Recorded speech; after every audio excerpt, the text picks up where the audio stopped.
Hello student, the last point of microbial systematic and diversity is molecular clock. ठीक है. So what is clock? Clock means what की एक specific rate असतो ज्याच्यानंतर ती thing परत repeat होते. म्हणजे की आता आपलं दिवस असतो की 24 हार्सचं आपलं एक दिवस कंप्लीट होतो. त्याच्यानंतर परत आज जर 6 वाजता मॉर्निंग झाली की 24 हार्स नंतर परत उद्या 6 वाजता मॉर्निंग होणार आहे की त्याचा जो रेट आहे तो फिक्स असतो, त्याला आपण म्हणतो क्लॉक. आता आपण मॉलिक्युलर क्लॉक पाहूया. मॉलिक्युलर क्लॉक म्हणजे काय तर ते त्याच्यामध्ये आपण जे काही इव्हॉल्युशन होतील त्याचा रेट आपण चेक करणार आहे की त्याचं किती वेळाने एक किंवा एक म्युटेशन परत रिपीट होते ते आपण मॉलिक्युलर क्लॉकमध्ये पाहणार आहे. So what is molecular clock? Molecular clock is a technique in molecular evolution to relate the time that the two pieces divergent to the number of molecular differences measured between the pieces DNA sequence or protein. म्हणजे या टेक्निकमध्ये आपण काय करतो तर दोन different pieces आहेत तर त्यांच्यामध्ये किती इव्हॉल्युशन झाले ते चेक करतो. जर त्यांच्यामध्ये इव्हॉल्युशन जास्त झालं असेल तर त्यांच्यात डायव्हर्जन्स जास्त असेल, डायव्हर्जन्स कमी असेल तर त्यांच्यामध्ये इव्हॉल्युशन कमी झाले. आपण अकॉर्डिंग टू टाइम स्टडी करतो. ठीक आहे. आता नेक्स्ट आहे ते जे मॉलिक्युलर क्लॉक आहे त्यालाच आपण जीन क्लॉक किंवा इव्हॉल्युशनरी क्लॉक असेही म्हणतो. त्याचे हे बेस आहे मॉलिक्युलर क्लॉक हायपोथेसिसवरती, जे it is given by Emile Zuckerkandl and Linus Pauling. तर what is molecular clock hypothesis? DNA and protein evolve at rate that is relatively constant over time and among the different organisms. वेगवेगळ्या ऑर्गॅनिझममध्ये जो म्युटेशनचा rate आहे किंवा DNA इव्हॉल्युशनचा rate आहे तो एक fix असतो. त्या स्पेसिफिक टाईम नंतरच त्यांच्यात इव्हॉल्युशन दिसतं. ठीक आहे. हे मॉलिक्युलर क्लॉक हायपोथेसिस आहे. याच्यावरती बेसिस कन्सेप्ट आहे ती molecular clock. Over the course of billions of years, mutation may build up in any stage of DNA or at variable rate. म्हणजे म्युटेशन काय 1-2 दिवसात किंवा इव्हॉल्युशन ही 1-2 दिवसात होणारी प्रोसेस नाही आहे. It requires a time. It is a slow process. So याच्यासाठी ते मिलियन्स ऑफ इयर्स लागतात आपल्याला. ठीक आहे. आता जसं की आपल्या व्हायरसचे आपण जर क्लॉक पाहिलं तर त्यांच्यात मिलियन्स टाईम जे व्हायरसचे क्लॉक आहे ते मिलियन्स टाईम फास्टर आहे ह्युमनपेक्षा आणि ह्युमनची क्लॉक आहे ते स्लोअर आहे. म्हणजेच काय तर हे डिफरंट असतात डिफरंट ऑर्गॅनिझम्समध्ये, पण त्याचा एका ऑर्गॅनिझममध्ये त्याचा म्युटेशनचा रेट फिक्स असतो. ठीक आहे. आणि डिफरंट ऑर्गॅनिझममध्ये ते डिफरंट असते.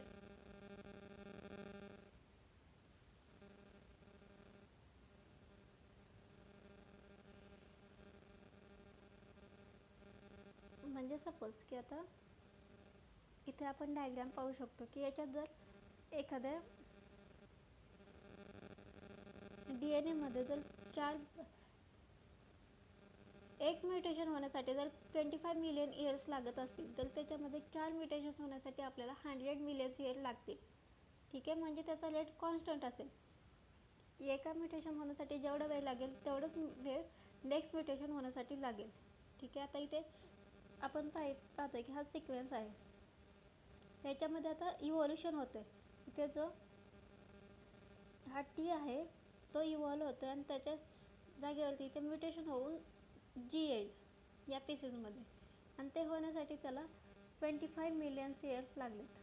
हे फर्स्ट म्युटेशन झालं. आता सेकंड म्युटेशन होण्यासाठी त्याला अजून 25 मिलियन इयर लागतील आणि त्याच्यामध्ये जो हा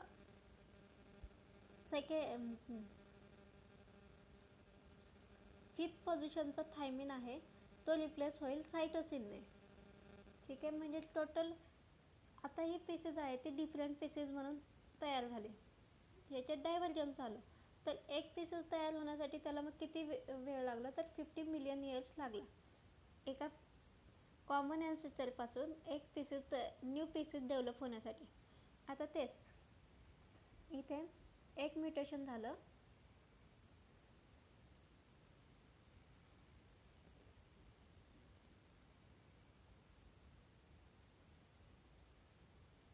आणि एक म्युटेशन होण्यासाठी इथे सेम की 25 मिलियन इयर्स लागणार आहे फर्स्ट म्युटेशनसाठी.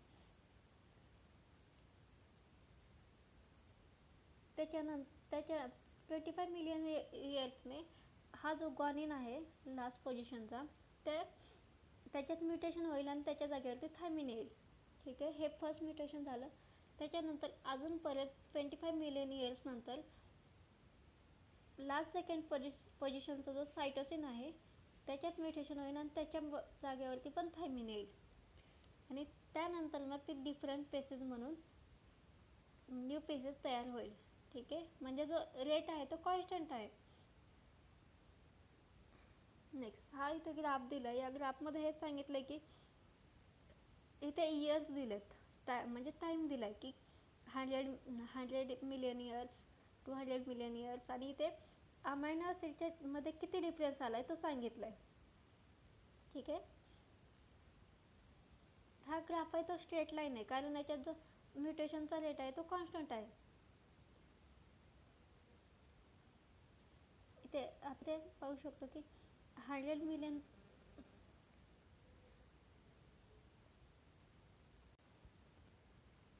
जसं टाइम इन्क्रीज होत जाईल तसं म्युटेशन्स म्हणजे डिफरन्सेस पण इन्क्रीज होत जाणार आहेत. त्यामुळे हा ग्राफ असेल तो स्ट्रेट लाईन येईल. नेक्स्ट आहे rate of evolution. So rate of evolution आहे त्यासाठी आपण आता जो ग्राफ काढला तो ग्राफ जर काढायचा असेल तर आपल्याला त्याचं कॉमन ॲन्सेस्टर काय आहे आणि त्याच्यात प्रत्येक पीसेसमध्ये किती इव्होल्युशन झाले ते आपल्याला माहिती पाहिजे. याची आपल्याला इन्फॉर्मेशन आधी काढावी लागेल. त्याच्यानंतर आपण त्याच्यात हा ग्राफ काढू शकतो. या ग्राफवरून आपण सांगू शकतो की रेट ऑफ इव्होल्युशन काय आहे.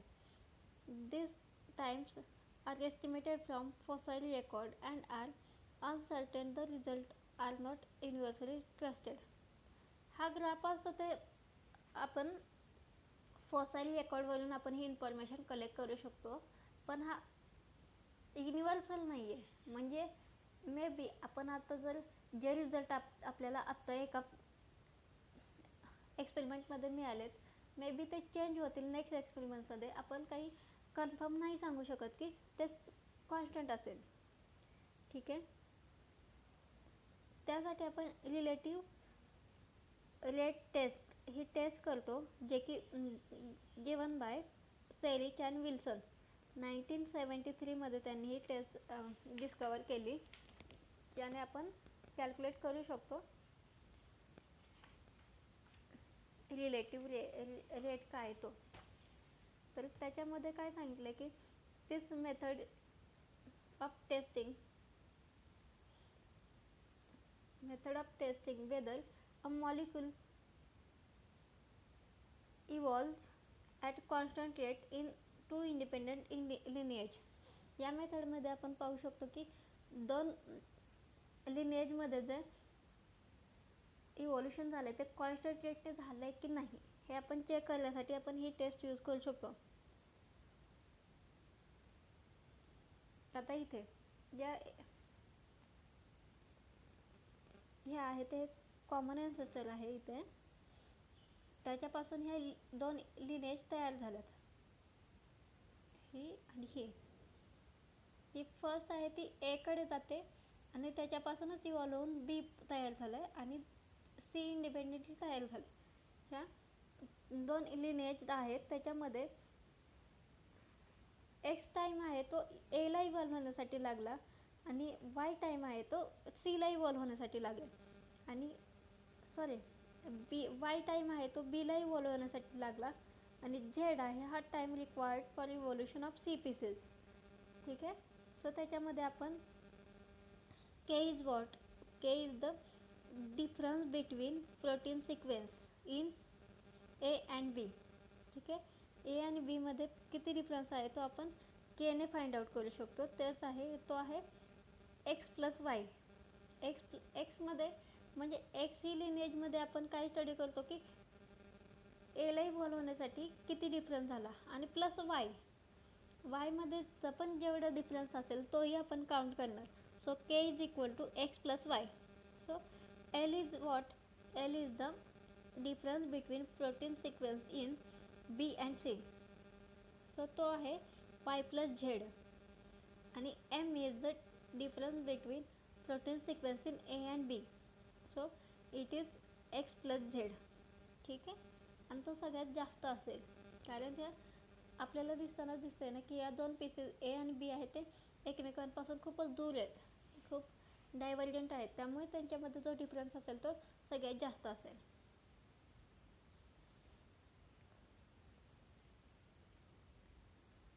Longer two pieces have been evolving separately, the more amino acid differences accumulated in there.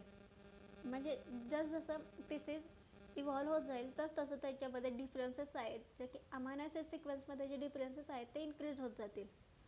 सायटोक्रोम सीमध्ये 104 अमायनो ॲसिड आहेत जे की म्युटेशन, ज्यांच्यामध्ये म्युटेशन होतं ते फास्टर होतं हिस्टोनपेक्षा.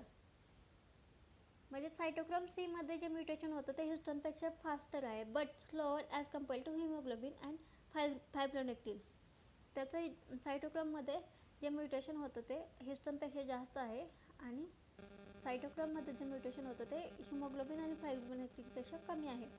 आता हॉर्स आणि ह्युमन सायटोक्रोम आहे, एकच प्रोटीन आहे सायटोक्रोम सी, तर त्याचं 12% डिफरन्स आहे ह्युमन आणि हॉर्समध्ये. आता हिमोग्लोबिनचं पाहूयात. बीटा चेन ऑफ हिमोग्लोबिनमध्ये 146 अमायनो ॲसिड असतात, त्यापैकी 26 अमायनो ॲसिड आहेत ते डिफरंट असतात हॉर्स आणि ह्युमन्समध्ये.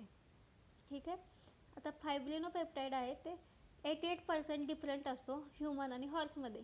इथे त्यांनी वेगवेगळ्या पीसेस कम्पेअर केल्यात आणि त्यांच्यामध्ये किती इव्होल्युशन झालं आहे, किंवा किती डायव्हर्जंट आहेत ते त्यांनी सांगितलं आहे.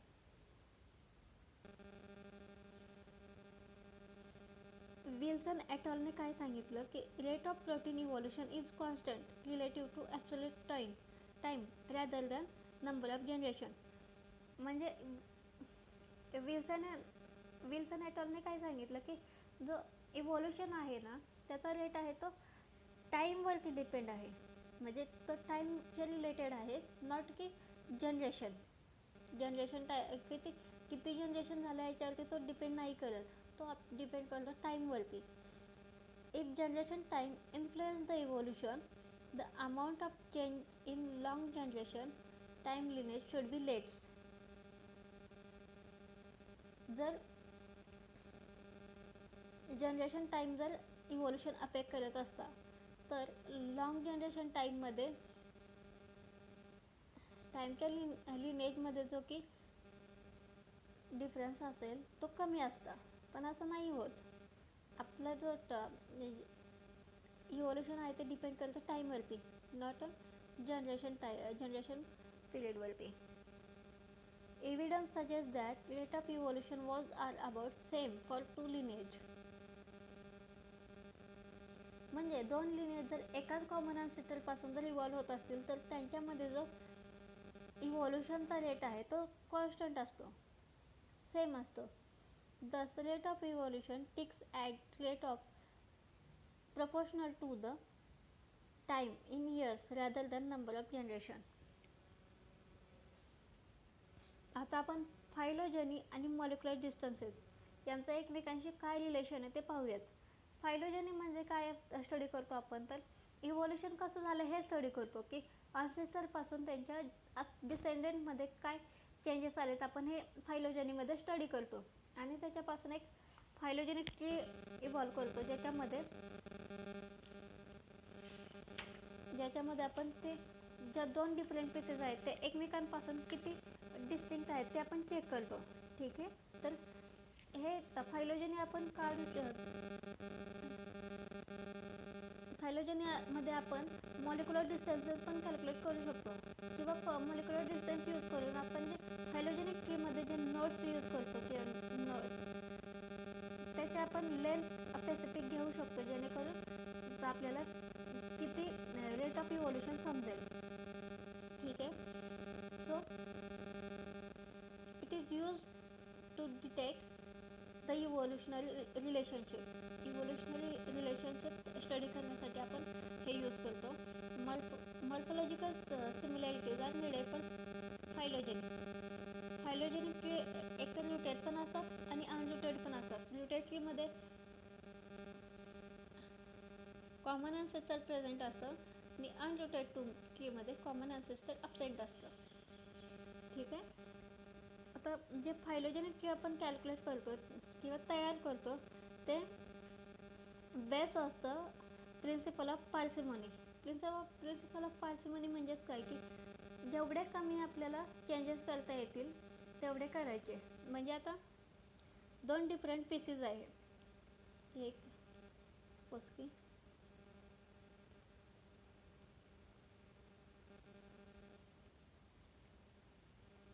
This is common ancestor. इथे ह्या अशा डिफरंट पीसेस आहेत A B C D. त्याच्यात जर ए पासून आणि हे आपलं कॉमन अँसेस्टर आहे त्याला आपण एक्स म्हणूयात. जर इथे डी पर्यंत पोहोचेपर्यंत जर 1 2 3 4 1 2 3 वेळा म्युटेशन होत असेल असं जर एक थेरी सांगत असेल आणि दुसरी थेरी सांगत असेल की जे म्युटेशन्स होतात ते 1 आणि 2 फक्त 2च म्युटेशन्स होतात असं जर सेकंड थेरी सांगत असेल तर आपण सेकंड थेरी ॲक्सेप्ट करणार. ठीक आहे. This is principle of parsimony.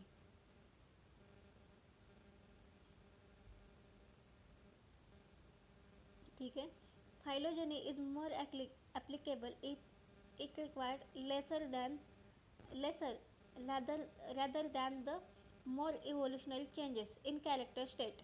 म्हणजे कमी चेंजेस असतील ते जास्त ॲप्लिकेबल असतात rather than large changes.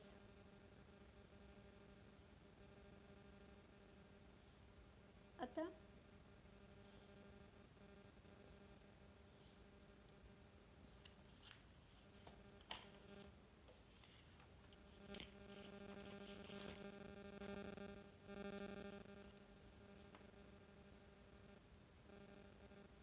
त्यांनी 2 स्टेजेस सांगितले. The 2 stages in method of parsimony are first to infer the unrooted tree for a set of pieces and then locate its root. ठीक आहे. आता फर्स्ट त्यांनी सांगितलं आहे ते लाईकली इन्फरन्स. लाईकली इन्फरन्स म्हणजे काय तर एक कॅरेक्टर आहे ते जर ॲन्सेस्टरमध्ये प्रेझेंट असेल तर ते पुढे त्याच्या डिसेंडंटमध्ये पण प्रेझेंट असेल त्यालाच आपण म्हणतो likely inference. A character has remain constant and pass on by inheritance. म्हणजे ते हे कॅरेक्टर आहे ते कन्झर्व असेल त्या पीसेसमध्ये. हे झालं लाईकली इन्फरन्स. आणि अनलाईकली इन्फरन्स हे 2 आहेत. त्याच्यामध्ये जे कॅरेक्टर आहे ते चेंज होतं. म्हणजेच की आता इथे आपण ए मध्ये पाहिलं की ए मध्ये कॅरेक्टर प्रेझेंट नाही आहे. ठीक आहे. किंवा ए मध्ये कॅरेक्टर आहे ते चेंज झालं. म्हणजे फर्स्ट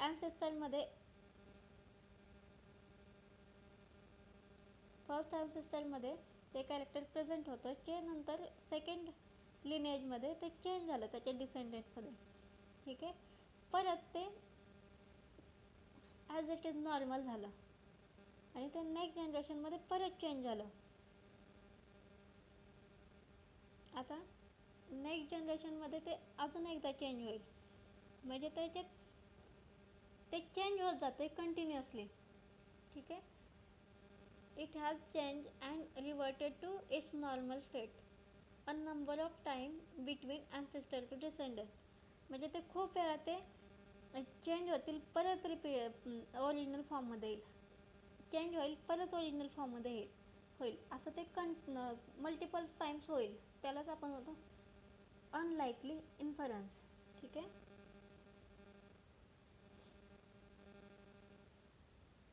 फायलोजेनीमध्ये आपण दोन प्रिन्सिपल यूज करतो. ते फर्स्ट आहे ते म्हणजे पार्सिमनी, जे आपण आता पाहिलं, आणि दुसरं आहे ते डिस्टन्सेस. एका स्पेसिसच्या DNA किंवा प्रोटीनमध्ये किती डिफरन्स आहे with respect to another one. ठीक आहे, हे आपण डिस्टन्स आणि पार्सिमनी हे दोन प्रिन्सिपल आपण कन्सिडर करतो फायलोजेनीमध्ये. आता आपण यामध्ये मॉलिक्युलर डिस्टन्सेस कसे कॅल्क्युलेट करू शकतो, तर त्याच्यासाठी आपण हायब्रिडायझेशनची मेथड यूज करू शकतो. फर्स्ट मेथड आहे हायब्रिडायझेशन. हायब्रिडायझेशनमध्ये काय की आपण आहे ना DNAचे दोन स्ट्रँड घेतो. जो की जिनोम असेल तो जिनोम घेणार, दोन डिफरंट पीसेसचा.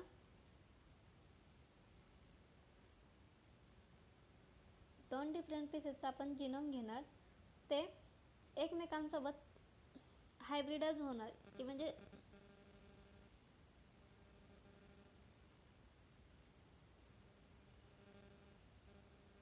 हे दोन डिफरंट पीसेसचे DNA आहेत, जिनोम आहे, तो आपण हायब्रिडाइज करणार एकमेकांसोबत. आणि त्यांच्यात जर सिमिलॅरिटी जास्त असेल तर त्यांच्यामध्ये बॉन्डिंग होईल आणि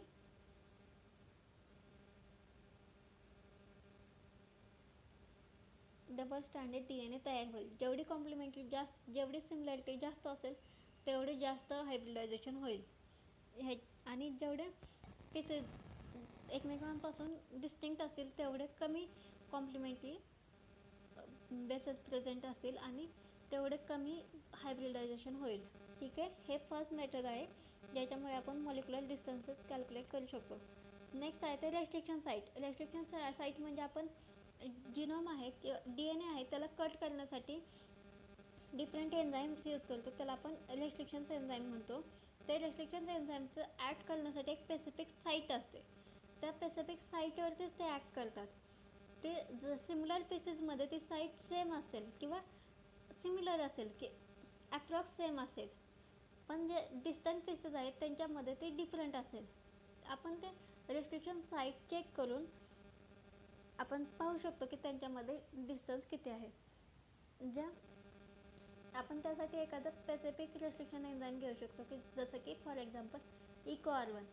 EcoR1 ज्या साईटला कट करतो ती साईट जर दोन पीसेसमध्ये सेम असेल तर त्या क्लोजली रिलेटेड, जर डिफरंट असेल तर त्या डिस्टिंक्ट. नेक्स्ट आहे ते 5' to 5' rRNA सिक्वेन्सिंग. rRNA आपल्यामध्ये 3 टाईपचे RNA असतात, mRNA, tRNA आणि rRNA. त्यातला मोस्ट कन्झर्व असतो म्हणजे rRNA. rRNA मध्ये पण मोस्ट कन्झर्व असतो म्हणजे 16S RNA आणि 5S RNA. त्याच्यामध्ये आपण 5S RNA यूज करू शकतो दोन पीसेस क्लोजली रिलेटेड आहेत की नाही हे चेक करण्यासाठी. ठीक आहे, त्याच्यामध्ये आपण सेम जसं आपण DNAचं हायब्रिडायझेशन केलं ज्याच्यामध्ये दोन डिफरंट पीसेसचं जो DNA आहे ते आपण एकमेकांसोबत हायब्रिडाइज केलं आणि त्याचं आपण सिमिलॅरिटी चेक केलं, तसंच आपण 5' RNA मध्ये सुद्धा 5' rRNA घेणार, त्याच्यामध्ये त्याचं सिक्वेन्सिंग करणार आणि त्याच्या सिमिलॅरिटी चेक करणार अदर पीसेससोबत. नेक्स्ट आहे ते इम्युनॉलॉजिकल टेक्निक. इम्युनॉलॉजिकल टेक्निकमध्ये आपण खूप सारे इम्युनॉलॉजिकल टेक्निक्स अवेलेबल आहेत जे यूज करू शकतो मॉलिक्युलर डिस्टन्स कॅल्क्युलेट करण्यासाठी. आणि नेक्स्ट आहे ते अमायनो ॲसिड. जसं आपण DNAचा सिक्वेन्स DNAमध्ये सिमिलॅरिटी चेक करू शकतो तसंच आपण अमायनो ॲसिडमध्ये पण सिमिलॅरिटी चेक करू शकतो. तर ह्या डिफरंट मेथड आहेत ज्या यूज करून आपण मॉलिक्युलर डिस्टन्स कॅल्क्युलेट करू शकतो. आणि मॉलिक्युलर डिस्टन्स कॅल्क्युलेट करून आपण त्याच्यापासूनच फायलोजेनेटिकली प्रिपेअर करू शकतो. तर इथे आपला मायक्रोबियल सिस्टमॅटिक अँड डायव्हर्सिटी तो सिलेबस संपला. ठीक आहे.